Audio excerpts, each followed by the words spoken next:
Sebelum masuk ke cerita, aku pengen kenalin nih salah satu hosting. Hosting ini sangat favorit nih buat gue. Kenapa bisa gue bilang ini favorit? Karena hosting ini bisa menghasilkan cuan. Namanya apa? Namanya First Story. Nah, buat kalian nih yang gak tahu First Story itu apa, jadi ini adalah platform palu gada baru yang paling keren, lengkap, dan mudah untuk membuat, mendistribusi, dan mengelola podcast kamu. Di First Story ini kalian bisa menggunakan fitur-fiturnya 100% gratis. Kamu bisa mengupload episode terjadwal dan mendistribusikan podcastmu di semua platform hits podcast kesayangan kalian. First Story menyediakan customer service yang luar biasa berkat tim yang berisikan podcaster berpengalaman. Kamu bisa share podcastmu tanpa ribet dengan F-Link yang akan mencakup semua link platform dan sosial mediamu. Dengan First Story Ads, kamu bisa mengakses monetisasi yang mudah dan beneran nih bisa kamu cairkan sesegera mungkin. Tanpa biaya tambahan dan tanpa ribet. Digarisbawahi, ribet gak pakai ribet ya. Jadi tunggu apa lagi? Gunakan hosting First Story sekarang juga. Hello? Hello? Podcast Network Asia.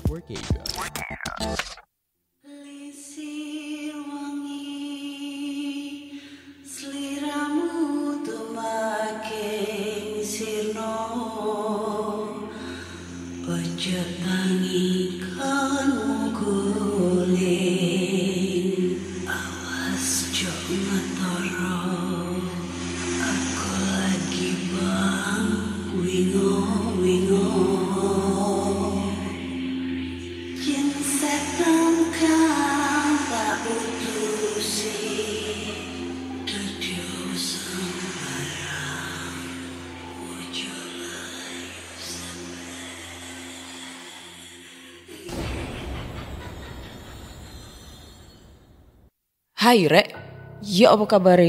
Ketemu lagi dengan aku Ziana di podcast kisah horor. Kita bertemu di episode 200 sekian ya. Dan di episode kali ini aku akan membacakan cerita horor ataupun email berhantu yang sudah dikirimkan teman-teman melalui podcast kisah horor @gmail.com atau di Instagram podcast kisah horor serta Google Form yang linknya tersedia di bio Instagram podcast kisah horor. Di bulan Oktober, ini sekarang tanggal, kalau ini tayang berarti tanggal 28 ya. Sebenarnya sih kemarin tayang cuma karena saking enaknya ya. Hujan terus hawanya enak banget buat tidur tuh ya. Kebablasan deh nggak record podcast ini mana. Ini padahal tengah malam ya. Tapi ini burung tetangga anjay berkicau-kicau terus ya, mungkin lapar kali ya, berisik banget sumpah. Jadi buat kalian semua nih ya, teman-teman horor, teman horor nih, di bulan Halloween ini ya, Oktober itu kan identik dengan Halloween, banyak banget film-film aduh batuk. Banyak banget film-film horor keluar di bioskop, terus banyak banget event-event gitu kan, event tentang dunia perhantuan gitu yang bakal rame nih di bulan Oktober ini. Dan kurang 3 hari 4 hari ini bakal ngerayain Halloween ya. Nah buat teman-teman semua nih, teman horor, di Halloween ini kalian ada acara apa sih? Ya kan? Mungkin ada yang party gitu, pakai kostum-kostum hantu-hantu, ada yang kostum kuntilanak, Frankenstein, atau mungkin vampir, atau mungkin bebek gombel ya, kayak gitu-gitulah ya. Atau mungkin kalian ada bikin suatu challenge gitu. Di apa, mungkin ada challenge apa gitu kalian ikutan di bulan Halloween ini, kirim-kirim cerita horor gitu kan. Terus mungkin kalian ada apa kali ya, bikin ritual kali di bulan Halloween. Ritual pemanggil setan atau mungkin ritual pencari nomor togel gitu, gue nggak tahu. Nah coba deh kalian komentar di mana ya, di Noise aja deh, komentar di Noise. Di bulan Halloween kali ini kalian bikin event apaan tuh Nanti bakalan gue bacain di hari Sabtu ya, hari Sabtu. Atau mungkin hari Selasa kali ya untuk memeriahkan acara Halloween ini.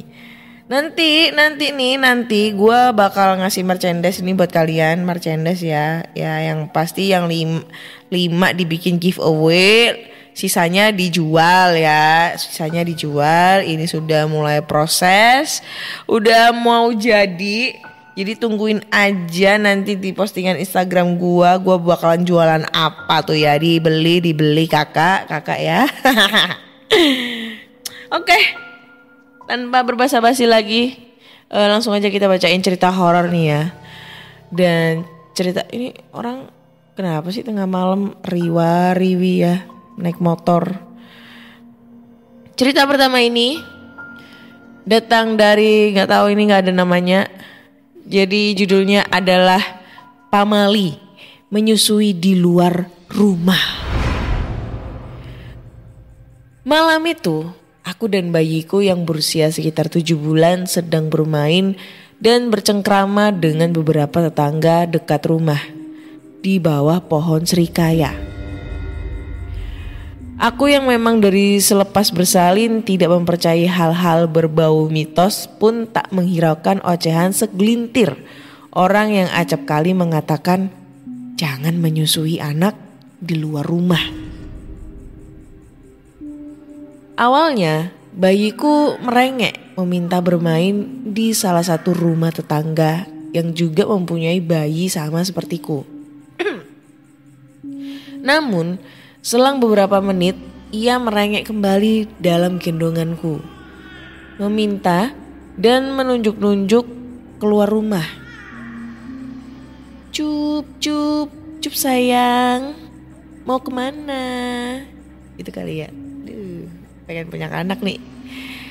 Aku yang memang tinggal di perkampungan pun segera memberikan ASI pada bayiku dengan sembunyi-sembunyi sambil menutupinya rapat-rapat dengan kain jarik.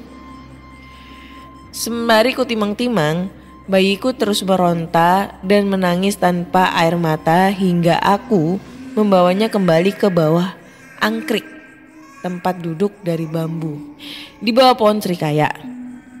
Tetapi tangisan bayiku semakin kencang dan terdengar tak biasa. Wajah dan tubuhnya terlihat merah padam. Sedari lahir bayiku yang selalu anteng dan tak pernah membuatku kerepotan kini membuat perasaanku semakin was-was. Biasanya jika ia sedang rewel ataupun menangis sekencang apapun, jika ku berikan ASI selalu langsung diam dan kembali tenang. Namun kali ini saat ku coba berikan ASI padanya, ia menolaknya dengan tak mau melihat wajahku. Aku yang kebingungan dengan tingkah tak biasa bayiku pun segera kuputuskan kembali ke rumah. Ku telepon ayahnya yang sedang dalam perjalanan pulang dari kerja setiap akhir pekan.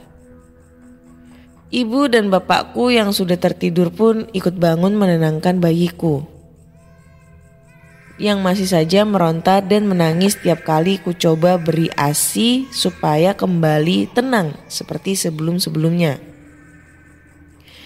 Iki mau jane bar kondi, kok iso nangis kok gini? Ini tadi habis dari mana? Kok bisa nangis kayak gini? Teko ngarep pak, dari depan pak. Aku menyerahkan bayiku pada bapakku lalu aku bergegas ke kamar mandi, mengganti bajuku yang ku kenakan, karena feelingku ada yang salah dengan diriku. Sebab bayiku selalu menangis jika menatap wajahku. Aku inisiatif mengambil wudhu lalu kembali mendekatinya.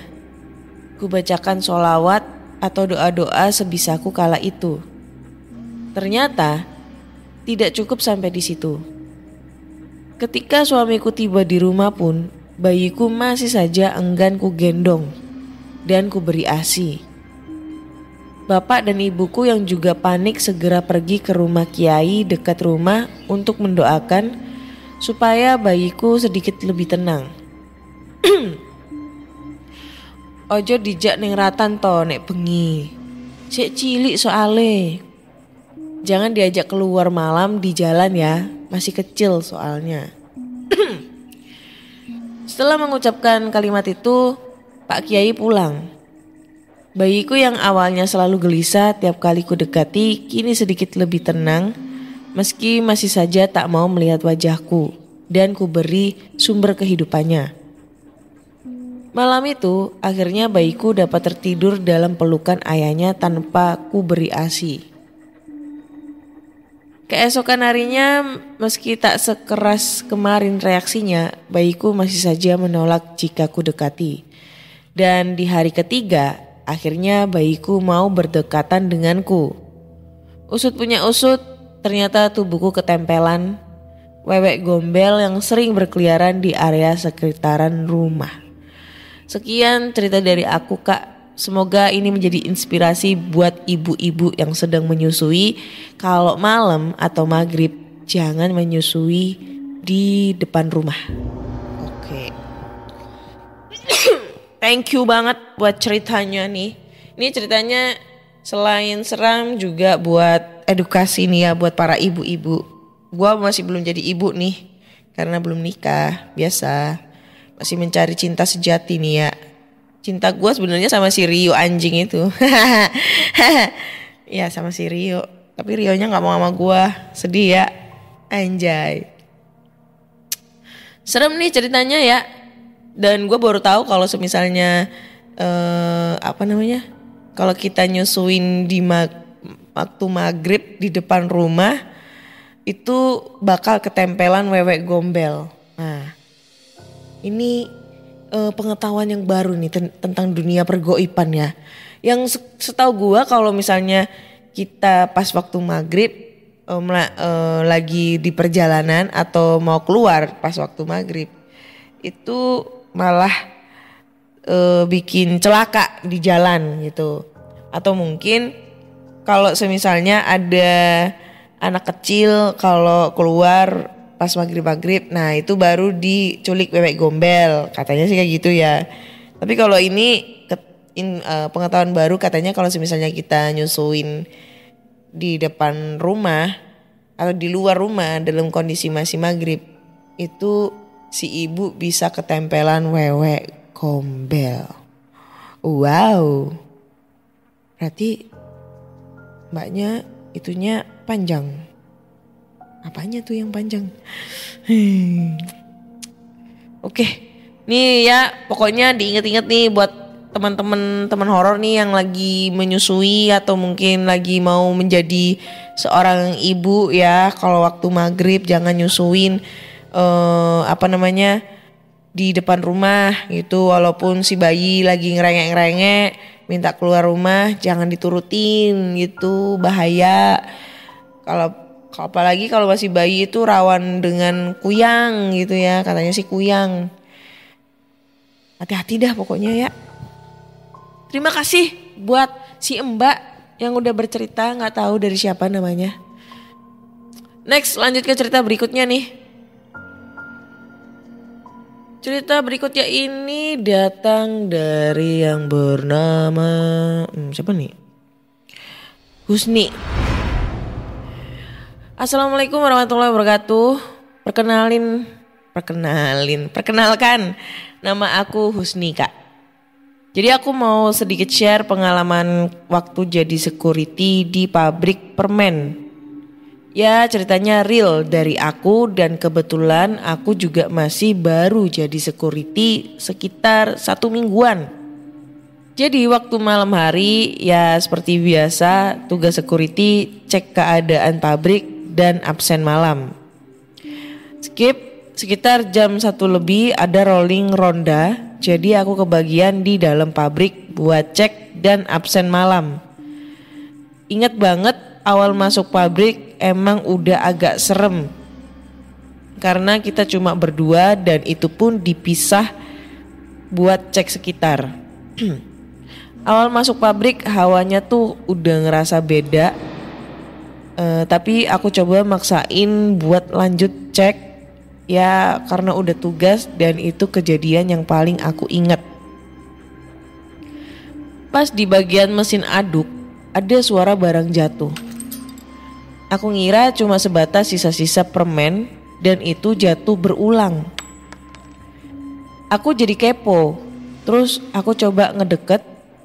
Aku ngeliat semacam adonan permen yang bulat tapi ada semacam benda mirip rambut. Aku awalnya ya gak terlalu ngehirauin bentuknya. Tapi anehnya adonan permen yang bulat dan berambut itu menggelinding tepat di depanku. Aku heran dan sedikit takut.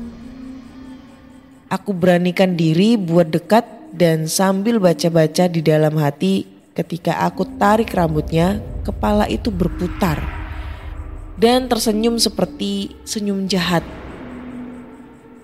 Tanpa pikir panjang aku lempar kepala tersebut dan lari terbirit-birit. Kemudian aku telepon temanku untuk bertukar bagian tanpa aku ceritakan hal tersebut. Dan anehnya, kepala yang aku lempar tadi tiba-tiba muncul di atas pos security dengan menatapku tajam dan dengan senyuman jahatnya. Aku telepon temanku sambil nangis. Wah, cengeng lu. Dan untungnya temanku belum jauh, jadi dia bisa datang cepat dan langsung menenangkan aku. Aku belum cerita karena takutnya membuat temanku juga takut.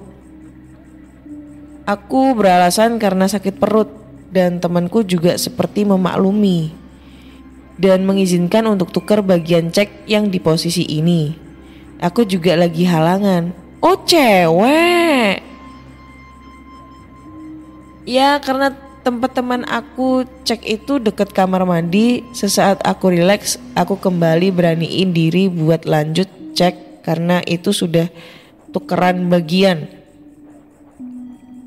Ketika aku lihat di atas pos security, kepalanya udah hilang. Aku merasa sedikit lega. Ketika sudah melewati pos security dan dekat dengan pohon pepaya, temanku menelpon suruh petikin pepayanya buat dimasak sayur nanti. Aku mengiyakan, kebetulan kan lewat Aku mengiyakan, kebetulan kan lewat pikirku. Aku lalu memilih pepaya muda yang ingin dipetik. Ketika hendak memetik, tiba-tiba temanku telepon lagi. Kata dia buat nemenin aku. Kebetulan aku cewek. Aku ngerasa seneng dong pastinya. Dan pas aku pengen metik pepaya yang udah aku pilih, aku gak terlalu fokus melihat pepayanya. Jadi saat pepayanya aku puter, tiba-tiba ada suara cekikikan. Terus aku kaget dan lihat ke atas pohon pepaya. Tiba-tiba ada sosok Kunti merah. Dan pas aku lihat tanganku, ternyata aku bukan memutar pepaya, tapi memutar tangan Kunti tersebut. Ketika aku ingin melepas, tiba-tiba Kunti tersebut menggenggam tanganku dengan sangat kuat sambil cekikikan. Aku gak bisa apa-apa, hanya nangis dan pembicaraan di telepon pun gak aku jawab. Ketika aku nangis, cekikannya semakin melengking. Dan tiba-tiba Kuntinya menjatuhkan kepalanya tepat di depan kakiku. Anjir, serem merinding anjay. Yang bikin aku pingsan dan gak sadar. Sebenarnya masih banyak hal yang aku alamin, mungkin bakal aku share lagi. Dan aku diganggu selama 2 hari berturut-turut. Ini sedikit menjebak ya. Gua kira cowok nih, Husni. Husni itu kebanyakan nama cowok gitu. Ternyata cewek anjay. Dan ini ceritanya serem banget sumpah. Ini pas awal-awal cerita tuh gak begitu merinding, gak begitu kayak serem gitu. Tapi pas tiba-tiba dia ngomong kuntilanak merah, itu kenapa ya? Seketika tuh gue kayak ngerasa langsung merinding bro. Kayak merinding disco gitu. Sekejap gitu. Anjir. Dan gue baru tahu ya, kalau cewek, misalnya nih, kan ada tuh temen aku security juga cewek di pabrik, kebetulan pabrik kopi. Tapi kalau misalnya dia waktu kayak dapat shift gitu, gak pernah sampai shift malam sampai pagi gitu. Paling cuma sampai jam 10 habis itu pulang gitu. Maksimal sampai jam 10 terus pulang. Jadi kayak apa sih ibaratnya tuh kayaknya tuh semua security cewek itu dilarang untuk dapat shift 3 ibaratnya, dapat shift 3 ya. Malam sampai pagi. Jarang, Bro. Kebanyakan itu mentok sampai jam 10 gitu loh.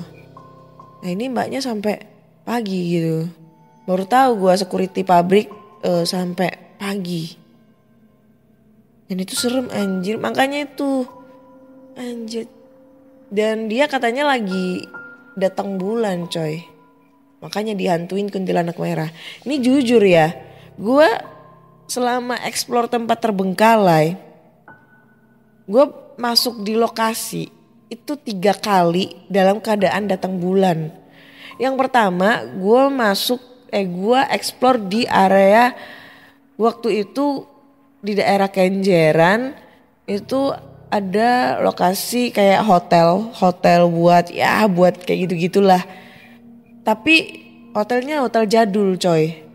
Jadi cuma sepetak doang. Terus tinggal puing-puing doang. Jadi dipannya itu tempat tidurnya itu bukan dari dipan kayu gitu bukan, tapi dari keramik gitu. Itu udah bentuknya puing-puing, terus lokasinya itu harus masuk kebon gitu kan. Pokoknya perjalanan dari awal masuk sampai menuju ke hotelnya ngelewatin kebon-kebon gitu, gua harus terabas-terabas itu sekitar kurang lebih 10 menit kalau nggak nyasar lo ya. Waktu awal gue masuk itu karena memang belum tahu medannya agak sedikit bingung tuh. Ya sekitar 10 menitan lah gue masuk. Nah di situ gue nemu makam keramat. Pulangnya gue agak sedikit bingung coy, kayak diputer-puter gitu karena emang posisi gue datang bulan tuh. Explore di situ. Yang kedua, gue explore di rumah terbengkalai. Jadi kalian bisa cek aja di channel YouTube aku namanya Rumah Jutawan Terbengkalai. Itu masih banyak banget barang-barangnya, ada mobilnya juga dan gue posisinya masuk ke situ tuh lagi datang bulan. Ini yang kedua. Nah, pas posisi gue explore di bagian belakang, itu kan ada mobil tuh di situ. Nah, itu banyak tokek bersaut-sautan. Banyak banget. Ada sekitar 4-5 tokek di situ. Dan katanya sih kalau ada suara tokek gitu berarti ada sosok makhluk halus yang ada di sekitar kita. Dan kebanyakan viewers aku pada saat lihat konten aku yang itu, mereka banyak yang lihat sosok kuntilanak. Sedangkan gua nggak ngelihat sosok kuntilanak gitu. Nah yang ketiga terakhir kemarin di rumah sakit jiwa Terbengkalai, itu gue juga lagi datang bulan. Baru kemarin, minggu kemarin itu gue kesana, posisinya datang bulan. Cuma gue eksplornya itu bukan malam tapi maghrib coy. Awal gue masuk di situ di area depan ruang dokter itu sama di atas gue nggak ngerasain apa-apa. Padahal di situ lumayan serem sih, bau obat juga masih berasa. Nah pas masuk di area belakang yang kayaknya tempat inap sama ada beberapa toilet, itu merindingnya coy bukan main. Padahal itu kosong melompong, beda sama yang di depan. Yang di depan itu kan banyak banget, masih banyak barang-barangnya. Nah yang di belakang itu kosong melompong, dengan itu sumpah merinding banget gue. Baru kali ini coy gue ngerasain merinding di lokasi angker tuh. Jadi buat teman-teman nih kalau penasaran langsung aja cek channel YouTube aku namanya Anna Olive. Jangan lupa subscribe, like, komen, dan share gitu. Oke deh, udah 2 cerita nih yang aku bacain. Cerita pertama menurutku ya gak begitu, kurang serem, tapi bisa menjadi edukasi buat para ibu-ibu nih tentang dunia pergoiban. Kalau jangan menyusui anak pas maghrib di luar rumah. Nah itu. Nah yang cerita kedua ini lumayan serem dan seketika agak membuat merinding sekejap gitu ya. Tentang pengalaman si Mbak Husni ini ketemu kuntilanak merah di pabrik permen. Wah, serem anjrit. Jadi buat teman-teman nih, kalau kalian punya pengalaman yang serupa nih, seperti mereka, seperti teman-teman yang udah gue bacain ceritanya, kalian bisa langsung aja kirim cerita kalian ke podcastkisahhoror@gmail.com atau DM Instagram Podcast Kisah Horor serta Google Form yang linknya tersedia di bio Instagram Podcast Kisah Horor. Jangan lupa dengerin Podcast Kisah Horor di Spotify, Google Podcast, Apple Podcast serta di Noise. Dan sekarang udah ada di Pogo ya. Jangan lupa subscribe atau mungkin follow. Dan jangan lupa kasih rating 5 bintang 5 nih buat Podcast Kisah Horor di Spotify. Oke, akhirnya saya Ana undur diri dan terima kasih sudah mendengarkan Podcast Kisah Horor.